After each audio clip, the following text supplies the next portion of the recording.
전 세계가 한때 한국을 비웃었습니다. 21세기 전투기에 왜 조종석이 2개나 필요하냐는 비아냥이 쏟아졌죠. F-35, 제니10, 수호이 57 등 최신 5세대 전투기들이 단자 체계를 고집하며 스텔스 효율과 중량 절감을 추구하는 가운데 한국이 유독 복좌형 전투기를 내세우자 시대착오적 발상이라 조롱했습니다. 하지만 이제 그 웃음은 사라졌습니다. 한국의 복좌형 설계는 단순히 2명이 타는 전투기가 아니라 AI 드론과 인간 조종사가 동시에 작전을 수행하는 차세대 전술 플랫폼의 시발점, 즉 유무인 복합 전투 전략의 핵심으로 재조명되고 있기 때문입니다. 해외 군사 전문지 디펜스 뉴스는 2025년 8월호에서 이렇게 분석했습니다. 한국의 KF-21 복좌형은 전투기라기보다 공중작전 통제 플랫폼이다. 두 번째 조종석은 조종사가 아니라 AI 지휘관이 앉을 자리다. 이 말의 의미는 단순하지 않습니다. 지금까지 전투기는 조종사가 직접 전투를 수행하는 전장 참여형 플랫폼이었지만 한국은 여기서 한 발 더 나아가 하늘의 항공모함 개념으로 확장시킨 것입니다. 실제로 복좌형 KF-21은 전투기 한 대가 수십 대의 AI 드론을 통제하는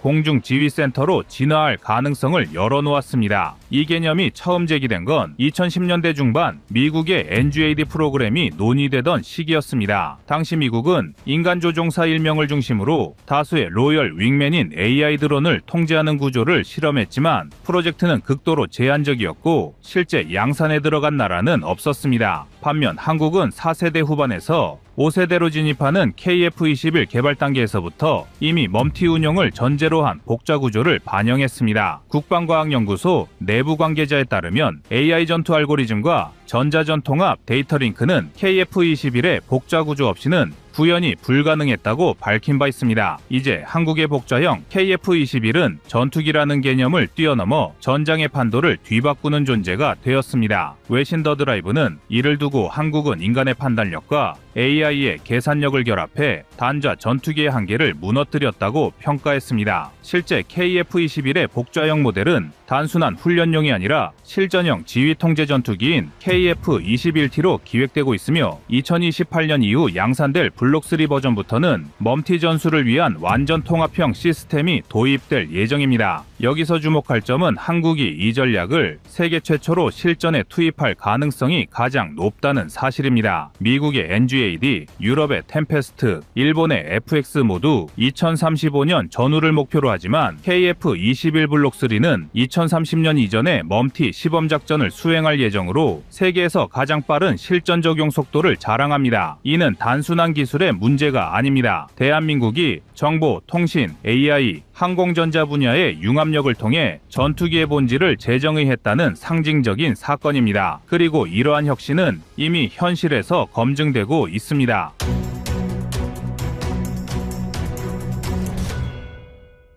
(2024년 12월) 기준 KF-21 시제기는 1,500회 이상의 시험 비행 중 단 한 건의 결함도 보고되지 않은 유일한 신형 전투기로 기록되었으며 심지어 외국군 고위 인사들이 직접 탑승을 요청할 정도로 안정성과 완성도를 입증했습니다. UAE 방공사령관과 폴란드 공군참모총장이 목숨을 걸고라도 타보고 싶다고 한 이유가 바로 여기에 있습니다. 이런 완성도는 결코 우연이 아닙니다. 한국형 항전장비의 89%, 국산화 비행 제어 알고리즘의 100% 국내 개발, 에이사 레이더의 독자 통합률 98%라는 수치는 단자 설계에 목을 매던 기존 강대국들을 무색하게 만들었습니다. 게다가 이러한 복좌형 설계는 향후 AI 드론, 군집 체계의 두뇌로 기능할 공중 플랫폼으로 확장될 예정입니다. 멈티 체계는 단순한 드론 편대 운용이 아니라 전장 전체를 하나의 네트워크로 통합하는 개념으로 KF-21은 그 중심에 서게 됩니다. 과거 F-15의 스트라이크 이글이 조종사와 무장사수가 협력해 전장을 장악했던 것처럼 KF-21 복좌형은 인간 조종사와 AI 지휘관이 협력해 인공지능 전장 지휘체계의 새로운 표준을 만들어내고 있습니다. 그러나 이번에는 인간이 AI를 보조하는 것이 아니라 AI가 인간의 전투를 지원하는 완전한 상호의존 구조입니다. 한국의 KF-21이 진짜 무서운 이유는 기체의 외형이나 스텔스가 아닙니다. 진짜 핵심은 안에 들어있는 것들입니다. 겉으론 전투기지만 속을 열어보면 완전히 다른 세계가 펼쳐지죠. 이건 단순한 항공기가 아니라 국가인공지능 전장체계의 축소판입니다. 한국이 KF-21을 통해 노린 건 기체 개발이 아니라 체계 통합 능력입니다. 이건 전문가들 사이에서도 한국이 NGAD보다 먼저 시스템을 완성했다고 평가받는 이유이기도 합니다. 지금 KF-21에 들어가는 항전 장비만 해도 230여 개, 그중 91%가 국내 기술입니다. 이 중 상당수가 우리가 흔히 알지 못하는 비밀 기술들입니다. 예를 들어 KF-21의 미션 컴퓨터 사명은 기존의 항전 장비가 단순히 데이터를 모으는 수준을 넘어서 AI 연산을 직접 수행합니다. 보통 전투기에서는 AI 운용은 지상 통제센터나 외부 서버에서 이루어지지만 한국은 연산 칩셋 자체를 기체 내부에 통합했습니다. 이 말은 즉 KF-21이 전자전 환경에서 단독으로 판단을 내릴 수 있다는 뜻입니다. 현재 전 세계에서 이걸 완전한 형태로 구현한 건 미국의 F-35 블록4 프로토타입과 한국의 KF-21 뿐입니다. 그 다음은 센서 융합 구조입니다. KF-21의 A사 레이더는 표면적으로는 천여 개 송수신 모듈을 사용하는데 이 모듈들이 단순히 표적을 탐지하는 용도가 아닙니다. 이 시스템은 적의 레이더파를 역산해서 반사 면적을 실시간으로 계산하고 AI가 즉시 기체 자세와 각도를 조정해 탐지를 최소화합니다. 이건 단순한 스텔스가 아니라 능동형 스텔스에 가까운 기술로 2024년 ADD 내부 보고서에 따르면 탐지 회피율이 78.6%에 달했습니다. 전문가들은 이 수치가 F-22의 실전 기준 65%보다 높다고 분석합니다. 또 하나 주목해야 할 건 EOTSK인 한국형 전자광학 추적 시스템의 작동 알고리즘입니다. 한국은 이 장비를 단순히 표적 추정용으로 쓰지 않습니다. 실제 KF-21의 EOTS는 AI가 적의 열신호 패턴을 학습한 뒤 적 미사일 발사 직전의 열 변화까지 감지해 탐지 시점을 평균 0.7초 앞당기는 기능을 수행합니다. 이건 사람 눈으로는 절대 구분할 수 없는 구간입니다. 이 덕분에 KF-21은 적 미사일이 발사된 순간이 아니라 발사되기 직전을 인식하고 대응할 수 있습니다. 그리고 여기에 결합되는 게 전자전 신호 처리용 DRFM AI 모듈입니다. 한국은 전자전 시스템에 딥러닝 알고리즘을 적용해 적의 레이더파를 단순 반사하는 게 아니라 패턴 분석 후 왜곡된 신호를 재송출하는 방식을 사용합니다. 즉, 적 레이더에 아예 가짜 표적을 만들어버리는 거죠. 미국이 ECM을 쓰고 중국이 흡수형 스텔스를 강조한다면 한국은 아예 적의 인식 체계 자체를 조작하는 길을 택했습니다. 실제 ADD가 2024년 말 발표한 시험 수치에 따르면 DRFM AI는 적 전파 교란 성공률 94.1%, 적의 표적 인식 오류율 72% 이상을 달성했습니다. 이건 이미 실전급 수준입니다. 또 하나의 핵심이 있습니다. KF-21의 전술 데이터 버스 PDN-3000은 유럽의 EMIL STD-1553B보다 전송 대역 폭이 40배 넓습니다. 이건 단순히 빠른 게 아니라 각 장비가 주고받는 데이터를 패킷 단위로 실시간 암호화해서 보내는 기술이 적용되어 있습니다. 즉, 적이 전자전 공격으로 데이터 버스를 해킹하거나 신호를 가로채도 그 내부 내용을 해석할 수 없습니다. 이건 사실상 공중에서 작동하는 암호망입니다. 전문가들이 특히 놀라는 건 이 시스템이 외산이 아니라 카이 ADD 한화 시스템 등의 세계 기관이 직접 설계했다는 점입니다. 이런 수준의 통합체계는 보통 미국 방부사나 다르파 정도에서만 구현이 가능한데 한국이 민간 군산복합 구조로 그걸 해냈습니다. 미국은 NGAD 개발비로 60조 원을 쓰고 있지만 아직 완성률이 70% 미만입니다. 반면 한국은 8조 원으로 완성률 92%까지 올라왔습니다. AI 통합 부문도 세계적입니다. 국방과학연구소가 개발한 K-알파 신경망 구조를 사용합니다. 이 시스템은 기계학습 기반이 아니라 상황 적응형 강화 학습을 사용하기 때문에 교전 중 새로운 변수에 즉시 반응할 수 있습니다. 2024년 기준 KF-21의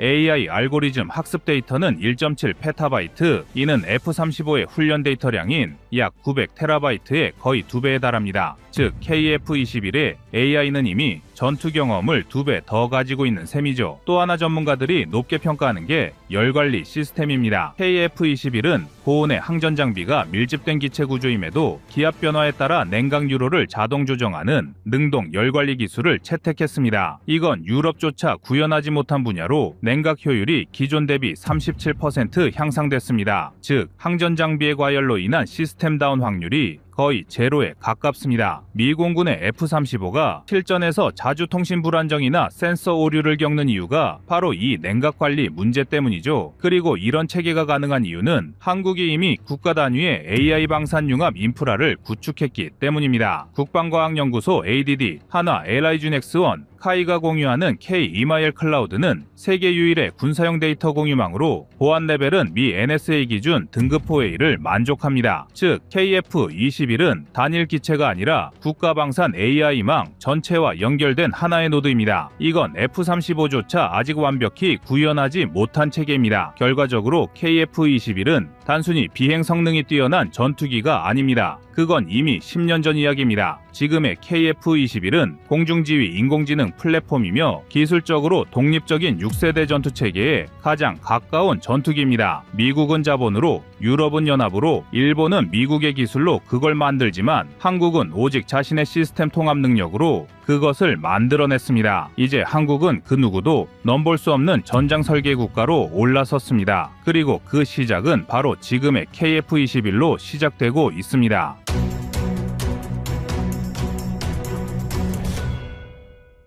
다음은 25년 8월 5일 사우디 KF-21 40대 구매하겠다 영상입니다. 해외군 관계자들에게 KF-21은 준작전기로 평가받고 있을 정도로 대한민국의 보람에는 그 위상이 날이 갈수록 높아지고 있습니다. UAE 공군전술센터 사령관 아잔 알루아이미가 2025년 4월 KF-21에 탑승해 최초 외국인 비행 기록을 세운 직후 양국 공군이 포괄적 협력 의향서를 체결했고 바로 다음 달 사우디 국방부가 카이의 비밀리에 프레젠테이션을 요청하며 완제기와 현지 생산 패키지 검토에 착수했다는 사실이 확인됐습니다. 현재 사우디가 운영 중인 전술기는 F-15SA, F-15S, 타이푼 블록 2, 3 등 300여 대이지만 실제 최신 사양은 130여 대에 불과하고 독일의 수출 금지, 미국의 군사정책 변화로 업그레이드가 지연되면서 작전 가능 대수가 빠르게 감소하고 있습니다. 반면 KF-21은 블록 1에서 이미 다기능 A사 레이더, IRST, 전술 데이터 링크를 통합했고 블록 3로 넘어가면 구조 설계에 숨어있던 내부 무장창을 개방해 완전 스텔스 형상으로 개조할 수 있도록 주골격과 무장창 프레임을 일체화해둔 프리 스텔스 구조가 사전 반영돼 있습니다. 가격 경쟁력도 분명합니다. 2025년 6월 기준 완제품 단가 8,700만에서 1억 1,000만 달러로 라팔 대비 30% 이상 저렴하며 수명주기 비용을 포함해도 서방 5세대기 대비 15%가량 낮다는 복수 해외 분석이 나왔습니다. 사우디가 가장 주목한 부분은 국산화율입니다. KF-21은 현재 부품 국산화 65%를 돌파했고 한화에어로스페이스가 2036년까지 독자 엔진을 완성하면 80% 이상으로 올라갈 전망입니다. 이처럼 핵심 기술을 자국 주도로 운영할 수 있다는 점이 독일, 미국의 정책 리스크를 체감한 사우디 의사결정자에게 매력으로 작용했습니다. 작전 개념 측면에서도 KF-21은 블록2부터 2인승 기체를 활용해 무인 전투기와의 멀티 체계를 구현하게 되며 뒷좌석을 AI 크루로 대체하는 연구가 병행되고 있어 사우디가 요구하는 6세대 전력 전환의 징검다리로 적합하다는 평가가 나왔습니다. 실제로 UAE가 제안한 스마트 윙맨 무인기 데이터 링크 공동 개발안에 사우디 방산청도 옵저버로 참여하겠다는 의사를 표시했고 카이는 KF-21과 전술 드론을 묶어 패키지 수출하는 구상을